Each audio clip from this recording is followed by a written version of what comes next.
Okay, a couple more things while I still have the stolen science fair project. Let's talk about afterload.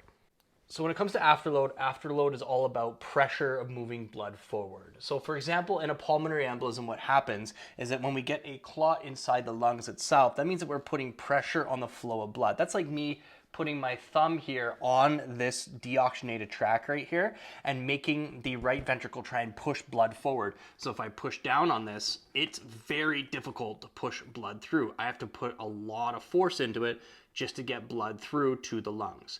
And that's exactly what happens in the right ventricle, is that when we have a pulmonary embolism, afterload, the pressure of moving blood forward gets really, really high. So that right ventricle has to work really, really hard. This is a great example of how afterload works, is that afterload is all about the amount of force we need in order to move blood forward. So when we have more pressure inside the vessels, like so, the more afterload we have. The less pressure we have, the less afterload we have, and that means the less the ventricles need to work. So that is how afterload works.